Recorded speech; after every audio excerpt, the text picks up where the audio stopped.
Join us every Wednesday for InFocus, a weekly talk show produced by the St. Kitts Nevis Information Service, where we provide exclusives with key persons within the government and discuss pertinent, relevant, and interesting matters that affect us all.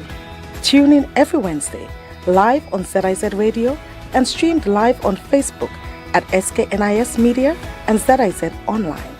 InFocus, your government, your business.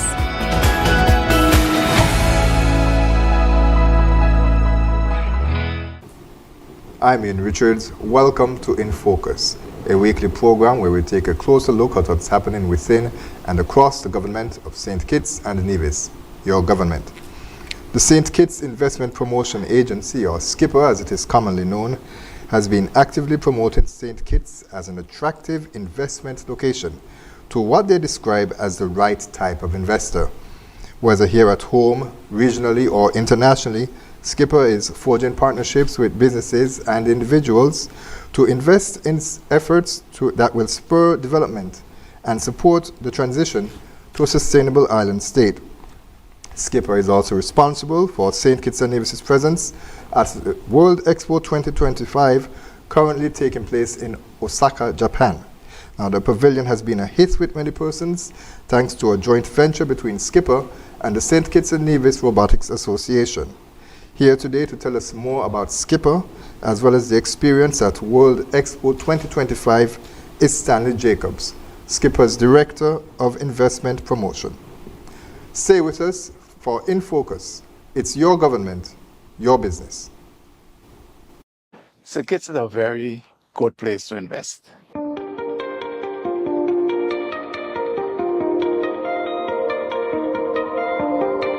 SKIPA, which is the acronym for St. Kitts Investment Promotion Agency, was created by the government with the support of the US aid in order to facilitate investment opportunities. SKIPA does all the legwork on behalf of the investors. The agency functions as a one-stop shop so that investors do not have to go from one government department to a next government department when they're seeking to get their business established or they're seeking approval for tax concessions. If you look at what are the necessities for our sustainability as a country and as a people, we have to be selective in the type of projects that we bring for our economic development. And this is where SKIPA comes in.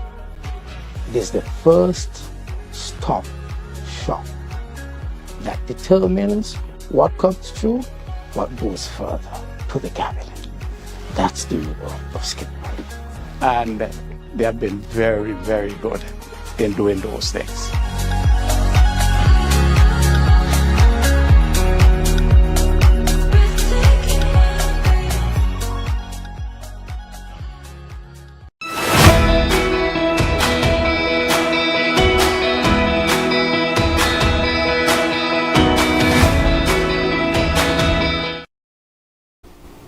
Thanks for staying with us and allow me now to welcome for the very first time here on InFocus, Mr. Stanley Jacobs. Mr. Jacobs, welcome. It's a pleasure to have you. Good afternoon to you, Ian. It's a pleasure being here. Thank you much for the invitation. And we at SKIPA, we are grateful for this opportunity to share as much information as we can with the general public. Thank you for being here. Right. Okay. And so we want to jump right into it because there's so much that we have to get to. And we want to start by our discussion in terms of SKIPA, the agency itself. Now, persons who are listening to our program and those watching online would have just heard a few voices. Of course, your voice was one of them. I think most persons would recognize the voice of the Right Honorable Dr. Denzil Douglas, who is the Minister responsible for investment. And there was also an investor, Ken Ballantyne, and they were speaking about SKIPA and its mandate to be a one-stop agency and how it has been helpful to investors. Tell us a bit about how SKIPA's mandate, what it is, and also how it's been achieved. Thank you very much. SKIPA, the journey began in 2008 with the assistance of USAID, who at the time recognized the need for investment promotion agencies in the Caribbean region. You would have recalled back then what was referred to as the old doing business report and the doing business ranking, which ranks country in terms of their level of doing business. And that would be the ease of doing business. The ease of doing business, right. And so the creation of SKIPA and the creation of the investment promotion agencies throughout the region started back then out of the need to assist developing countries attract more investment. Back then we would say more foreign direct investment, but investment promotion agencies such as SKIPA not only focus on foreign direct investment, we also focus on spurring local investment. So it's just to grow investment. And in order to grow investment, what is critically important is having the right environment, the right investment climate. And that is really what drives investment. So the SKIPA was created to do just that. As you indicated, SKIPA functions like a one-stop shop. It is the first stop for investors coming into the jurisdiction or coming to St. Kitts to make an investment. Because you would imagine that any investor coming into a new jurisdiction would not have the information about how to get things done, how to get permits, access applications for land if they need land to carry out the investment, application for tax concessions, and what have you. So SKIPA was created because in this jurisdiction, the various processes are fragmented. Mm-hmm. And because the various processes are fragmented, SKIPA was established to function as a one-stop shop, to be to help the investor navigate the bureaucracy in order to get their business approvals much faster. As is with investors, time is money. Mm-hmm. And so SKIPA was created to navigate all those processes on behalf of the investor, to get their projects finalized and get them to implementation at a much faster rate. And that is how you grow investment. And so, of course, you're talking about streamlining operations, say yes. with the planning department, sometimes sustainable development, the Ministry of Finance, Inland Revenue. I imagine all of these agencies, Social Security as well too.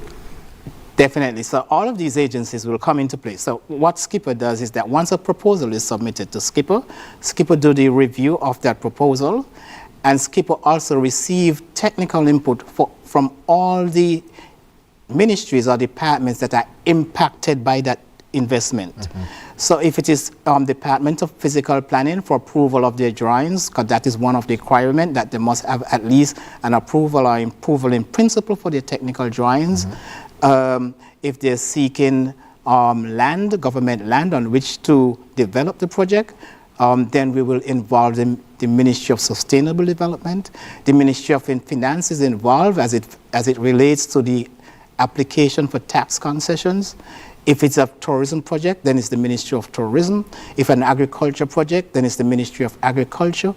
If it's a energy project, then it's the Department of Energy. So SKIPA receive all this technical input, which combines into one, what we call our submission, then to Cabinet, and make our recommendation to Cabinet based on the findings of all the technical input. You just used the term earlier in your opening, and I want to come back to it. You said the right type of environment for investment must be present. Give us a sense quickly of what is the right type of environment, and I also used the term the right type of investor. That is something that was taken directly from your Facebook page. So tell us about the investor as well, but we'll start with environment. Right, right. Environment is key. So a lot of persons may think that investors go to an environment or destination based on the level of tax incentives or how many tax incentives are afforded by a particular country. Studies have shown that tax incentives are not the most important determinant factor for investors. However, the right investment climate is the most determinant factor.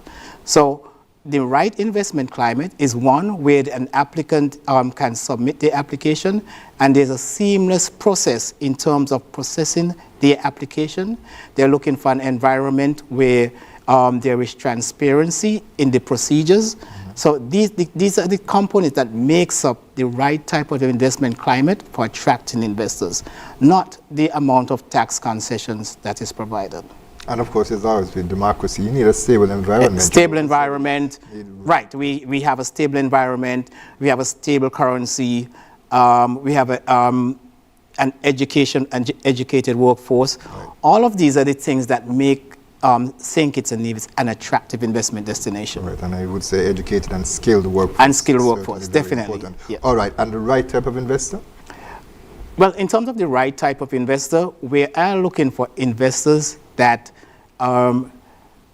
brings sustainable development, job creation, and benefits the economy and the people of St. Kitts and Nevis. At the end of the day, the investment should impact in a positive way the citizens of the country. Okay.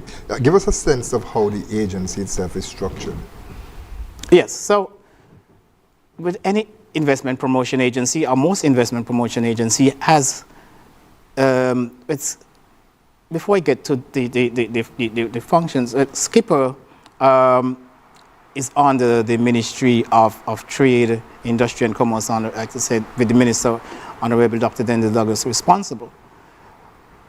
With most IPAs and SKIPA, just the same, has maybe 4 main key functions: investment promotion, investment facilitation, aftercare, and advocacy. Investment promotion is the activities that create the awareness of the investment destination. So it's saying to investors that we are open for business, and we communicate what are our value propositions, as we just went to some of them, what makes St. Kitts and Nevis an advantage for an investor. We also look at creating the awareness that the jurisdiction is open for business. That is important, and we do that through a number of ways, through website presence, social media presence, attending investment forums.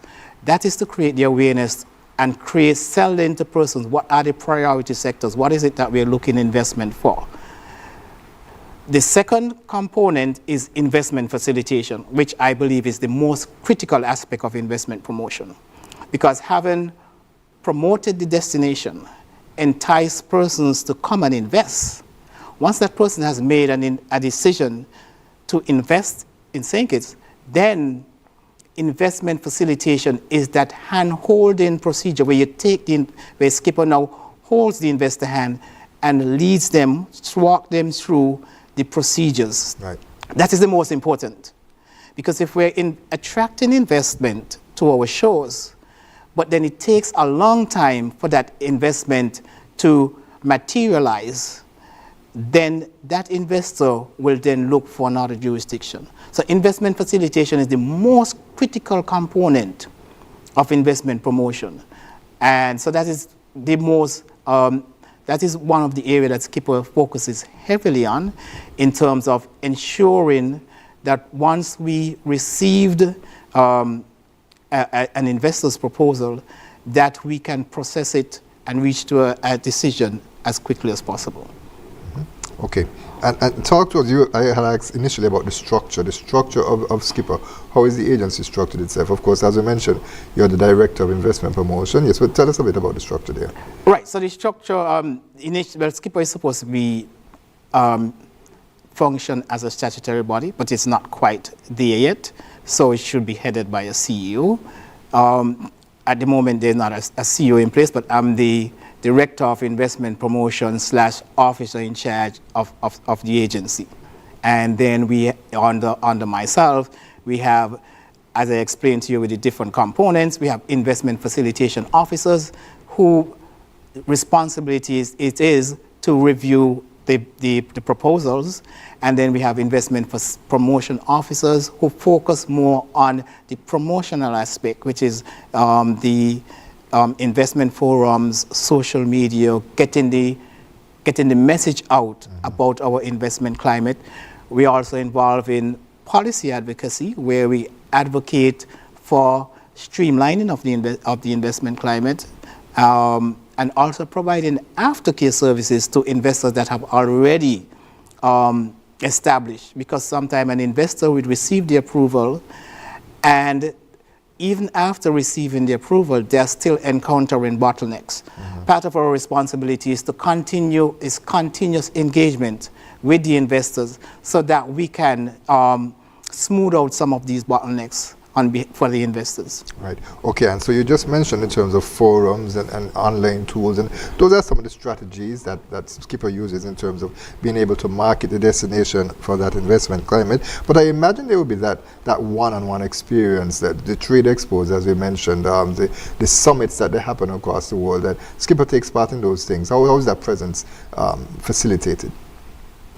Well, normally what SKIPA would do, a lot of it is by invitation, and there are a lot of events outside, and we cannot attend all of them, of course, so we structure them in terms of the ones that are important to us and the ones that align with our investment promotion strategy.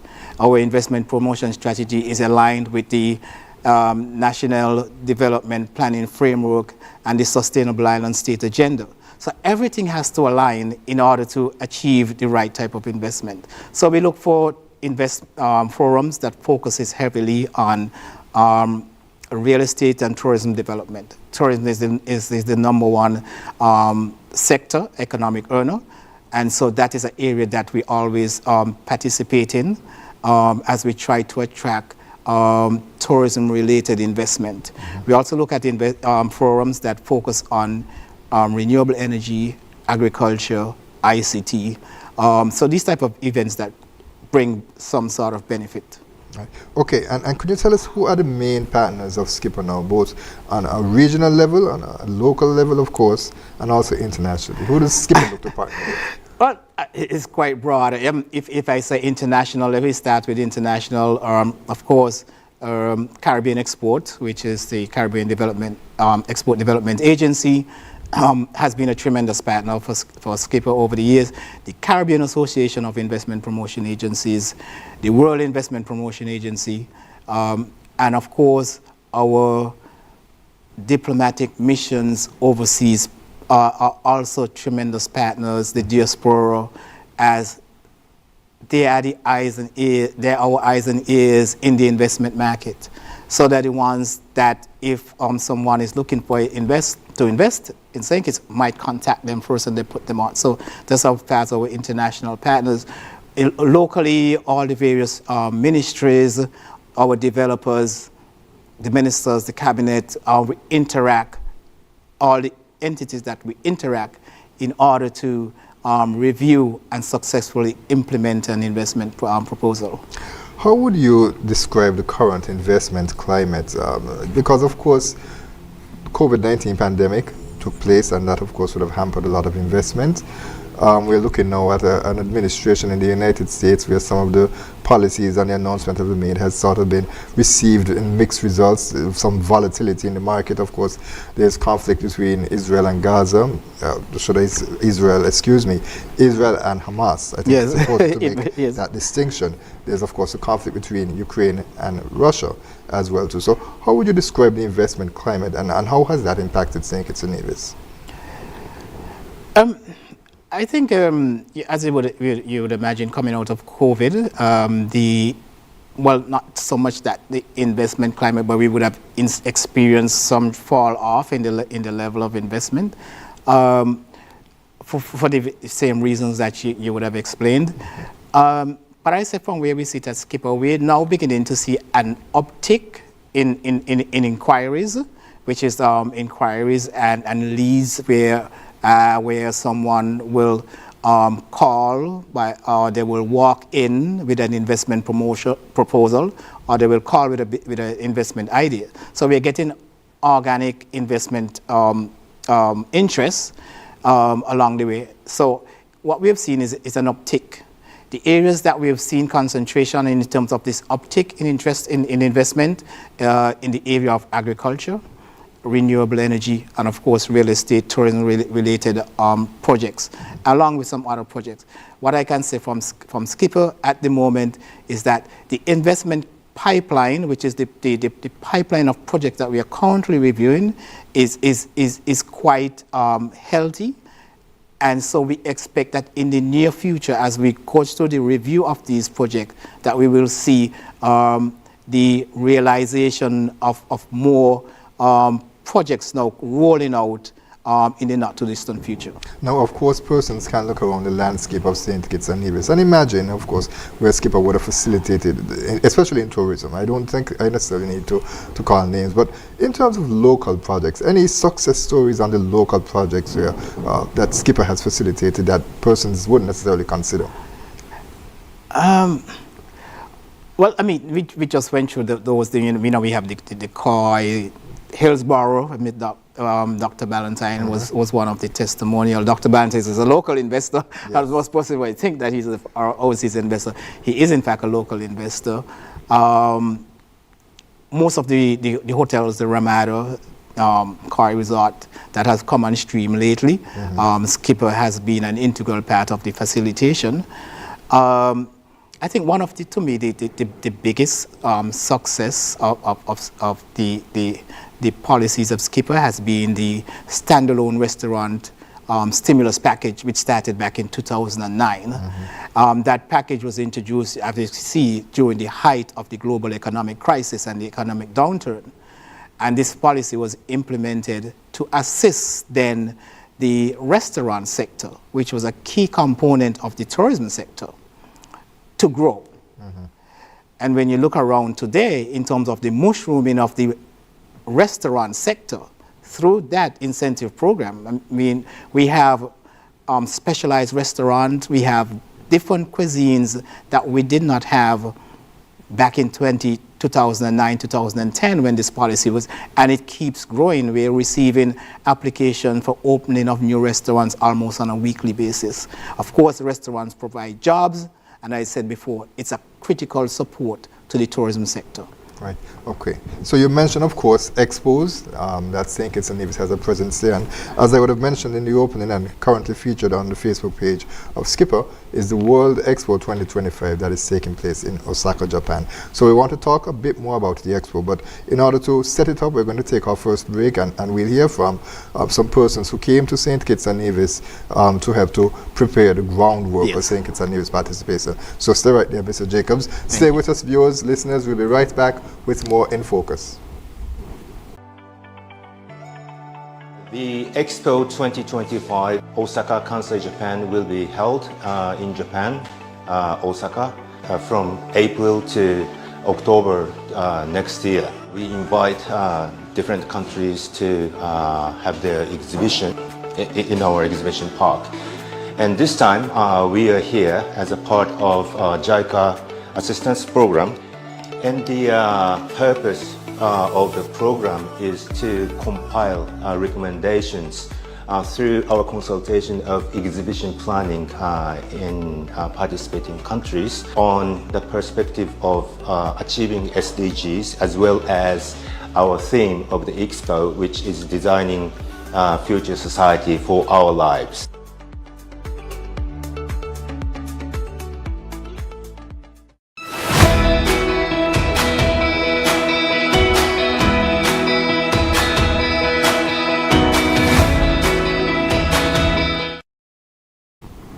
Welcome back to In Focus. We continue our discussion with Stanley Jacobs, who is the Director of Investment Promotion at the St. Kitts Investment Promotion Agency. All right, World Expo, Mr. Jacobs, and as mentioned, persons would have just heard a bit about some of the groundwork that was laid for St. Kitts and Nevis to participate. But first of all, let's establish what the World Expo is, because I'm sure some persons may be confused that they're not sure what it is. Tell us about that. Great, because that's a great question to start with, because as you're quite right, a lot of people are not aware of what World Expo is, and I've been explaining it to persons almost on a daily basis. So the World Expo, are traditionally called the World Fair, is held every 5 years, and it's a gathering of countries from around the world to display their achievements focused to display their cultural heritage, collaboration between different countries, with a focus on engaging each other, countries engaging each other in terms of world peace, sustainability, environmental concerns. So it's a huge event. The Osaka Expo has 166 countries and organizations are currently displaying at the Global Expo. Okay, and when did the Expo start? Of course. Great. Well, go ahead. in terms of Expo, it goes back a long way, and I was going to, dissect into that. The first World Expo was held in 1821 in London. And since that, because of the success of that Expo, it has continued since that. The Bureau International, the Expo, is the organization that runs the Expo. So it's almost like FIFA is the governing body for football, the IOC is the governing body for Olympics, the Bureau des Expo, the Bureau International des Expo is the governing body for Expo. So countries bid, like how we will bid to host the World Cup, countries bid to host the Expo. So this Expo, Japan won the bid, and Japan will be hosting the Expo. In 2030, that bid was won by Riyadh, Saudi Arabia. And you will realize, like the various events that I just called, it is the city. So it's Osaka, Japan, Riyadh, Saudi Arabia. 2020 was Dubai. 2015, Milan, Italy. And Shanghai, before that was Shanghai, China. China, okay. And how many times has St. Kitts and Nevis been represented at the Expo? Well, the one that I can speak of, that I'm aware of since I've been at SKIPA is Shanghai in 2010, Dubai in 2020, and now Osaka, Japan. What makes it important for St. Kitts and Nevis to be among the 166 countries taking place or being present at the World Expo? It's extremely important because this is a global platform. It gives us the opportunity to display our achievements, our heritage, to promote our destination, to promote St. Kitts and Nevis in terms of who we are as a people, promote our culture, and to create the awareness of St. Kitts and Nevis. There's so many persons from my experience being at the pavilion in Osaka that come up to the pavilion and they have never heard the name St. Kitts and Nevis. So it's important for us to create that awareness because we live in a global space and we have to be able to be part of that global space as well. Now, an important aspect of the Expo that most persons may not be aware of is the timing of it. And I'm not speaking about in terms of when it's hosted. I'm speaking about the length of it. Yes. It started back in April. I think you were there. Tell us about that. Yes, so the Expo opened on the 13th of April, and it's going to run until the 13th of October. So all the Expos run for 6 months. And they open 7 days. The Expo Village opens 7 days a week from 9 a.m. to 9 p.m. So it's a grind. It's a lot of hard work.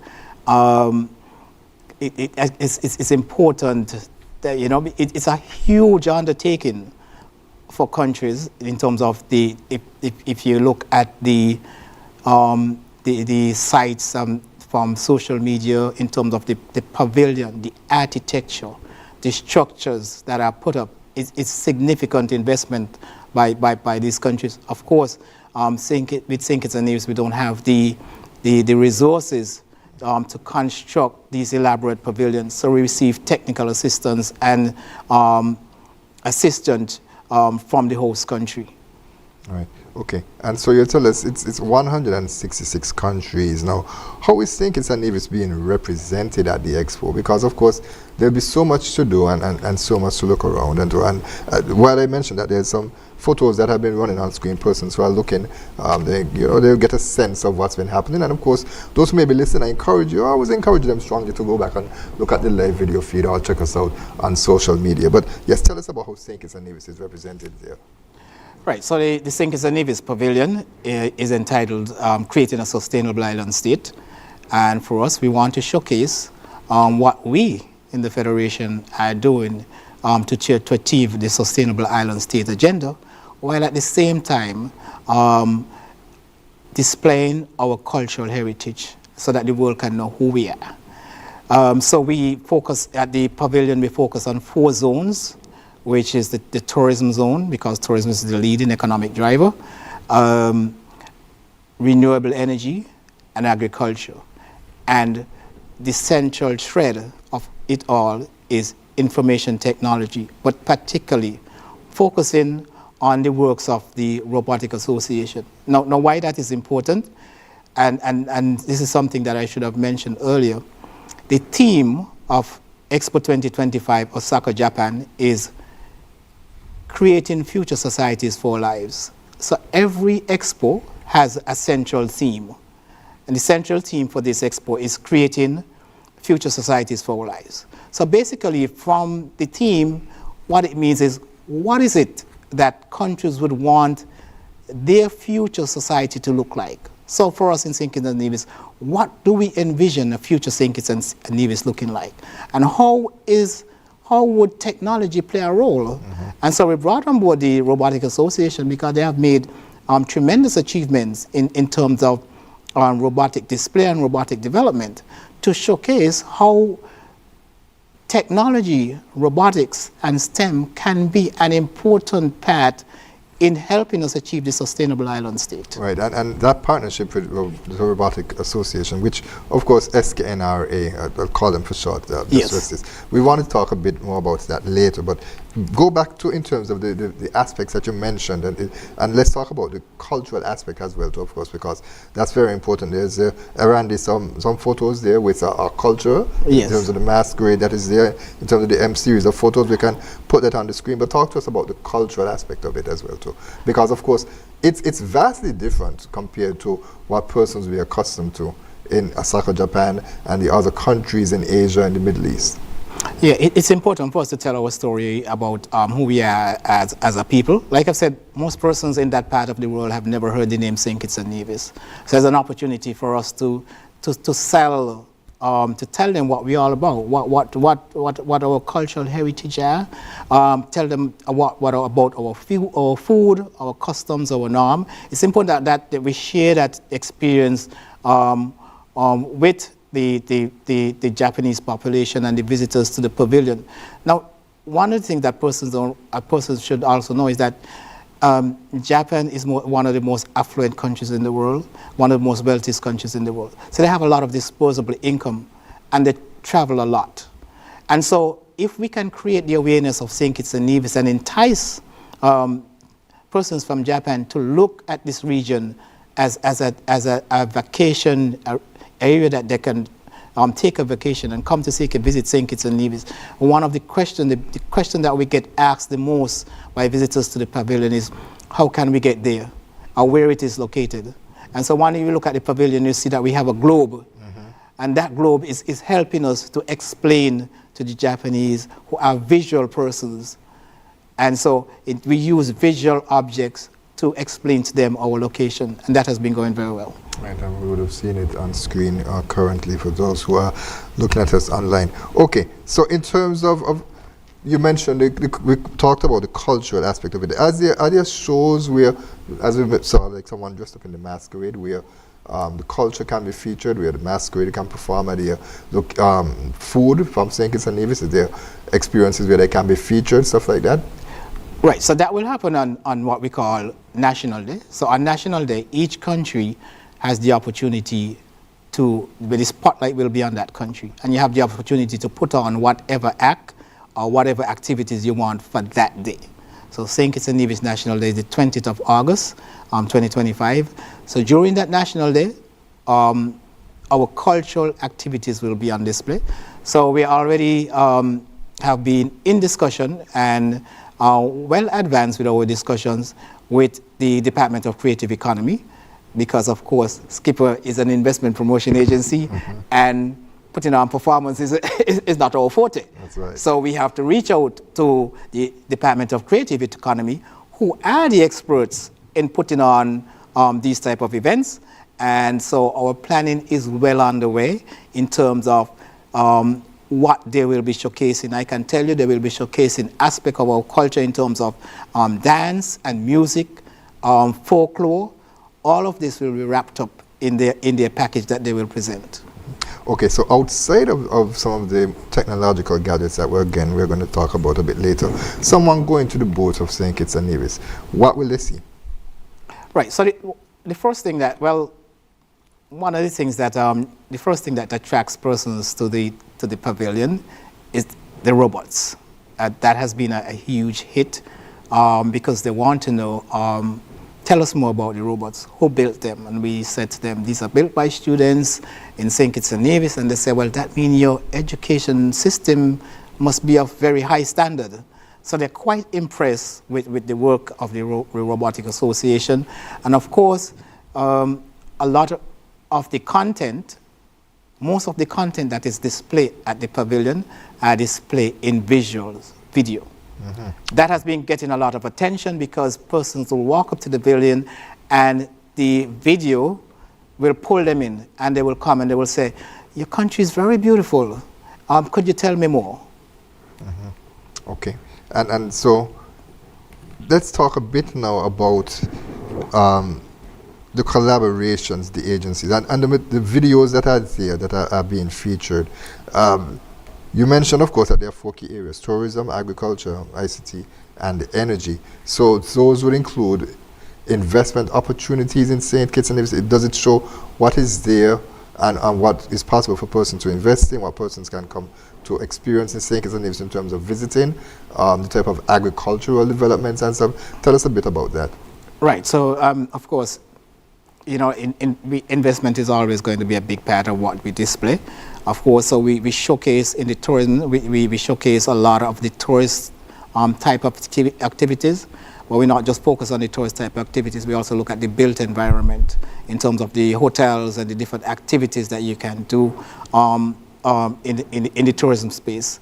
And that also then will entice persons to say, okay, well, this looks like a great destination that I can make a tourism investment. And likewise for agriculture, we showcase what we're doing in agriculture in order to achieve the Sustainable Island State Agenda and what we're doing under agriculture, because those are 2 big sectors that will go a long way in helping us achieve the Sustainable Island State Agenda: renewable energy and agriculture. Mm-hmm. And so tell us a bit more about that Sustainable Island State Agenda and how it's being captured and reflected to our persons who are coming to our pavilion as well too, because of course it's important for persons to be aware, and the Prime Minister of course has been selling it internationally. So going to the UN to inform persons that we have this agenda, of course, as he mentioned, not seeking pity but seeking partnerships. I imagine that is all a part of the mandate that SKIPA exactly. has. That's also part of the mandate that SKIPA has, is because at every investment promotion agency, and SKIPA no different, ensures that its investment promotion and strategy aligns with the national development strategy. So which means we take lead off of the national development strategy, and whatever that in order to achieve the sustainable island state, SKIPA has to and will play a critical role, because achieving the Sustainable Island State Agenda means attracting sustainable investment. So everything goes together. Everything goes together. It works hand in hand. Okay, so you mentioned it several times in terms of Robotics Association. Tell us about the partnership with them. Right, so when we look at when we started this preparation for Expo 2025 Osaka, maybe about 2 years ago, because the planning takes a lot of planning, we look at the theme, and the theme for this Expo, creating future societies for our lives. We felt that the work that the Robotic Association is doing will fit nicely within this theme. And so we reached out to them, and they were gladly accepted our invitation to be a partner, but also to build the robots specifically for Osaka, Japan. So it is not robots that they had off the shelf, or robots that were off the shelf that they ordered. these robots were developed specifically for Osaka, Japan. And I can speak to one, as now we're looking at BERT, which is the humanoid robot on the screen, and that is probably the most popular robot, which is showcasing research in prosthetics and limbs and those things, and how we can use robots, robotic arms and those things. And then one of our most second popular robot is a robot that was built. So now, every visitor to the pavilion comes with a passport, which is like a mock passport, and they get a stamp, like an entry stamp you'll receive if you come to the country. Right. And that is what is right. So now we're looking at the robot, the robotic stamp, the auto stamp. This robot, developed by the students of the St. Kitts and Nevis Robotics Association, actually stamps the passport for the visitor. So it's an automatic stamp. And there's no other pavilion in the 166 countries and organizations that are displaying at Osaka Expo 2025 that has an auto stamp robot. It's really highlights the brilliance and the tremendous achievement by the students of the Robotic Association. And this robot, the component that actually holds the stamp was printed using 3D printer, using a 3D printer by the students. So they had to get the dimensions of the actual stamp, which was in Osaka. We did not have the stamp here in St. Kitts and Nevis. So the organizers sent us photo of the stamp and the dimensions, and the students were able to print the arm almost perfect, so that when they got to Japan, it was just a matter of fitting the stamp onto it. I mean, it was tremendously brilliant work by the students. Now, something else that has also caught the person's attention, and I would have seen it in the photos, and we have some photos there that will be displayed on screen as well too, is the inclusion of virtual reality. Yes, virtual reality is part of the display, and we're using that heavily in the tourism zone because we want to give visitors to the pavilion a sense of being in St. Kitts and Nevis. And that is what virtual reality allows you to do. So a visitor will put on the headset, and they will be like they are walking along the beach in Nevis, at Penny's Beach in Nevis, or they're walking along the Frigate Bay Strip in St. Kitts, or they're taking a tour of Brimstone Hill, and they will feel like they're in the environment, like they're in the space. The students of the Robotic Association have taken their research much further with virtual reality, where the person that is experiencing the virtual reality headset, you actually feel like you are walking in the space and interacting with the space. So you're not just seeing the space, you're actually in the space. You can feel yourself walking up 4th Street.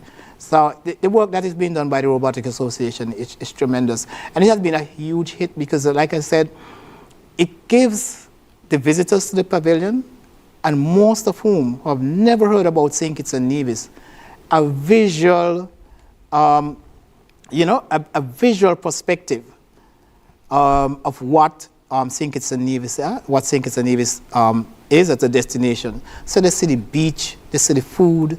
Some of the videos showed dive sites, so they get to see the underwater world.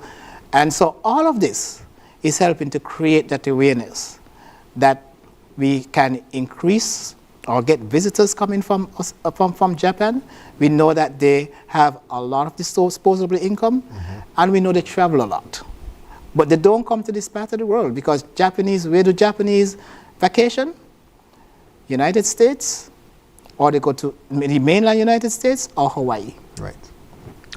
Mr. Jacobs, who came up with the concepts of a robot that stamps a passport, that prosthetics, Bert, as you mentioned, his name is, and the virtual reality? Is it something that SKIPA guided, or did the children come up with it themselves? Oh, no, this is not. So this came straight out of the Robotics Association. As a matter of fact, we just told them that we want to have robots on display. We did not know what they would produce. As a matter of fact, it was the first time I saw them is when we got to Osaka, Japan, and they unboxed them. So we did not know what exactly they want to build. And your takeaways when you actually saw them? Oh, we were wowed. we were in awe at the level of work, the level of commitment, and the level of professionalism that went in to ensure that St. Kitts and Nevis had a display that I believe can rival any other country in this world. Because if 166 countries being represented, there must be a way for St. Kitts and Nevis to stand out. There has to be a way for us to stand out, and the Robotics Association has achieved us that in ensuring that St. Kitts and Nevis stand out. And it's a credit to our greatest resource, which is our people. Our people. We have nothing else. Exactly. Right. Exactly. So, Mr. Jacobs, we're going to talk a bit more about the Expo and the experience there, but we're going to have to take our final break at this time. Sure. Right? So stay right there. We'll be right back, viewers, with more In Focus. If you haven't done it as yet, please do it today. Subscribe to our YouTube page at SKNIS Media for regular updates, live coverage, and even more information on your government. While you're at it, like, share, and interact with our Facebook and Instagram pages at SKNIS Media and SKNIS Info.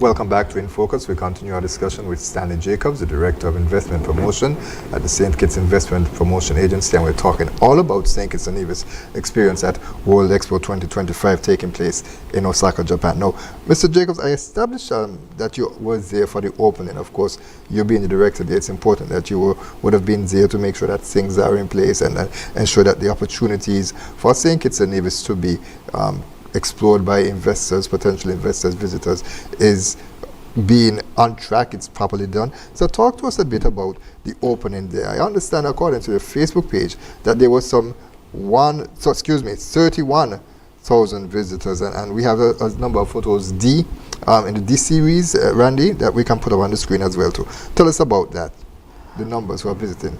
Yes, so, well, as I said, my position at the Expo is I'm the Commissioner General. So I'm the Commissioner General for St. Kitts and Nevis. I also have the distinct pleasure of serving on the steering committee of the College of Commissioner Generals. So I'm on the committee that is sort of the interface between the 166 participating countries and the hosts. We are the committee that looks at issues that may come up along the way and try to resolve issues. In terms of opening day, like I said, it started off with a bang. I think for the Japanese, they did a lot of work in terms of creating the awareness and getting persons out to the Expo.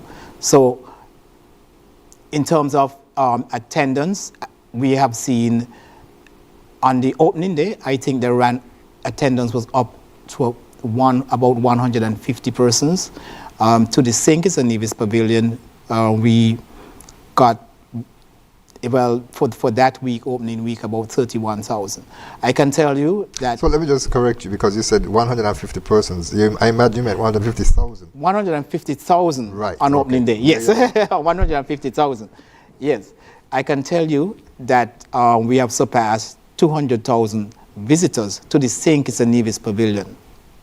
So that's 200,000 visitors to the St. Kitts and Nevis Pavilion, which is tremendous. We're quite pleased with the way things are going. And based on that trajectory, because of course our National Day, of course, is still to come. Based on that trajectory, what do you think, like in terms of projections, that how many persons will visit St. Kitts and Nevis Pavilion there? Well, if I have to make a prediction, I would want to say that by the end of Expo, we should surpass 500,000, 500,000 persons, I think, which will be a tremendous feat for a small country but also the smallest nation in the Western Hemisphere. So how do you measure success at the Expo? What qualifies as St. Kitts and Nevis' experience being successful? I think a number of factors. I mean, first and foremost is the awareness. You can't underestimate the impact that we're having on the global stage. Like I said, so far we've surpassed over 200,000 visitors to the pavilion. I can tell you about 80% of the visitors to the pavilion have never heard the name St. Kitts and Nevis. Not even must say to know where we are located. So just that alone is quite impactful. Of course, I'm telling the world about our achievements to the Robotics Association, what we are doing to achieve the Sustainable Island State, our Sustainable Island State agenda, attracting investment, attracting visitors.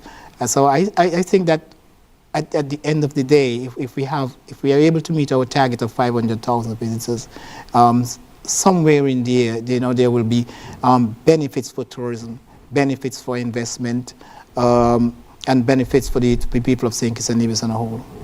And so what was your message for persons in St. Kitts and Nevis who are questioning why is it that St. Kitts and Nevis has this representation there? Because then a question would be, is it translating to persons coming to St. Kitts and Nevis? Is there a translation to persons investing in St. Kitts and Nevis? We participated, I think, in 3 of them that you mentioned in the past. Do we see that translation taking place? Well, I could speak for this one, but I can tell you that what we're seeing is that a serious interest in persons who want to visit, St. Kitts and Nevis. Now, the Global Expo attracts visitors from Japan. It's hosted in Japan, so the majority of the visitors are from Japan. But Expo also attract a large number of international visitors. So at our pavilion while I was there, I've met our own economic citizens. Many of them have visited the pavilion. We have met potential investors who want to know about investing in St. Kitts and Nevis. Of course, a lot of persons ask, how do we travel? How do we get there? But cutting back to our economic investors, as we have the Investment Gateway Summit coming up around the corner, and we have had persons coming up and they look and they see St. Kitts and Nevis, and we had a group of 4 men who came to the pavilion, and we said, welcome to St. Kitts and Nevis pavilion, and they said, welcome to St. Kitts and Nevis. They said, we are citizens. So, it tells you how far-reaching and the impact of being there is. And they were so happy to see their country, St. Kitts and Nevis, among the other countries of the world being represented. Representation is important. Right. Okay. And so it wraps up, as you mentioned, in terms of, which month was it you just mentioned that it ends?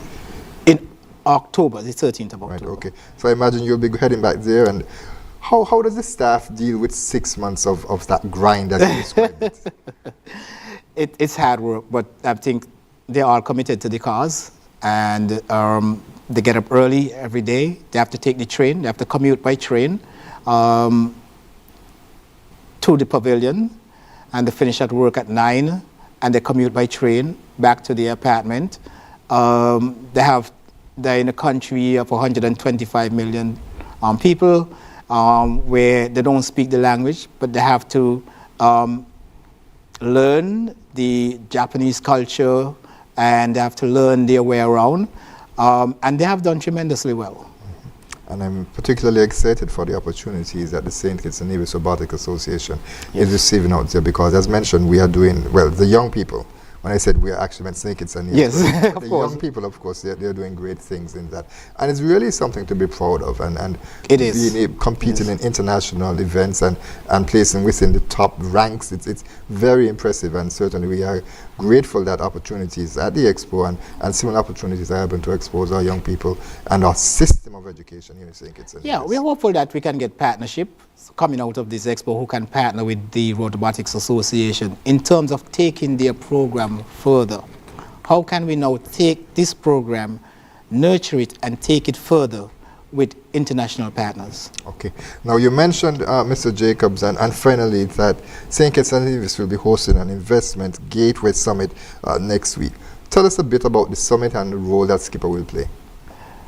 Well, I can't speak for the summit organizer because SKIPA is not the lead agency in terms of organizing the Investment Gateway Summit. But from my understanding, the Investment Gateway Summit is designed to attract our economic citizens and other persons who are looking to invest in St. Kitts and Nevis. So for us, for the Investment Gateway Summit is to welcome persons, invite persons who have already invested in our Citizenship by Investment program to visit the country and explore further investment opportunities. In terms of what role SKIPA is playing, SKIPA is a part of the program on opening day, where myself is on a panel that will focus on investment and investment opportunities. So again, it gives us another opportunity to talk about the investment climate in St. Kitts and Nevis. Mm-hmm. Okay, and as we prepare to wrap up, any final comments that you would like to make to persons? Yes, in wrapping up, I just want to, again, to reiterate the purpose of SKIPA, to function as a one-stop shop for investment. Is the first place that investors would turn to in terms of getting their projects started and moving along. We are set up to ensure that proposals, the procedures are seamless and smooth, which will save the investors time and money in terms of getting their projects started. As like I said before in my opening remarks, investment facilitation is the ease of the procedures, streamlining the procedures. That is the most critical aspect of investment promotion. And if we get that perfect, we will see an uptick in the level of investment, because investors invest not in jurisdictions that offer them the most tax incentives. Investors invest in jurisdictions where it is seamless and the procedures are seamless in getting their projects through to implementation. You mentioned that one of the roles of SKIPA would be policy advocacy. Is there anything in the pipeline that SKIPA is looking at currently that would help to enhance the environment, help to grow the investment culture here in St. Kitts and Nevis that's being recommended? Yes, definitely. I just returned last week from a high-level meeting in Miami of OECS investment promotion agencies, and some ministers of government also attended, where we're looking at the implementation of the WTO Investment for Development Agreement. It's an agreement that now, it's an agreement that the countries, 126 countries have already signed on to this agreement with the WTO. Within the OECS, Antigua and Barbuda, Grenada and Dominica has signed on. It's only the Saints have not signed on: St. Kitts and Nevis, St. Vincent and the Grenadines, and St. Lucia. And so we are looking to sign on to this agreement. What the investment facilitation agreement does is that it's a tool in the toolbox of ensuring that the investment climate is conducive to attracting high levels of sustainable investment. One of the things that we have to understand with our in our region is that investment and trade follows countries naturally that have natural resources. Mm-hmm. So if a country has natural resources, investment will follow. Look at Guyana. Absolutely. They discovered oil. All the investors are rushing there. So in countries like us in the region, St. Kitts and Nevis and Antigua, the OECS in particular, that do not have natural resources, what is going to make the difference for us is our investment climate. And so this tool that was developed by the World Bank and that we are now, we have reviewed and we have reviewed again, and it's just for us to sign on to, will help us because it provides capacity building, the training in terms of getting us to the level that we should be in relation to our investment climate. And the key part of it, as I said, is investment facilitation, improving our facilitation processes, investment facilitation for development agreement. It must be seamless, it must be transparent. It must be transparent. And of course, it's all wrapped up in good governance. In good, yes. All right. Stanley Jacobs, we'd have to leave it right there. Thank you. Thank you so much for joining us for this edition of InFocus. Thank you very much, Ian. Thank you for having me. Thank you to our viewers and your listeners. It was quite a pleasure being here. All right. And we'd like to thank you, viewers and listeners, for joining us for this edition of InFocus as well. We trust that you will join us next week at the same place, at the same time, for another edition of InFocus. Remember, it's your government, your business. I'm Ian Richards. Join us every Wednesday for InFocus, a weekly talk show produced by the St. Nevis Information Service, where we provide exclusives with key persons within the government and discuss pertinent, relevant, and interesting matters that affect us all. Tune in every Wednesday, live on ZIZ Radio and streamed live on Facebook at SKNIS Media and ZIZ Online. InFocus, your government, your business.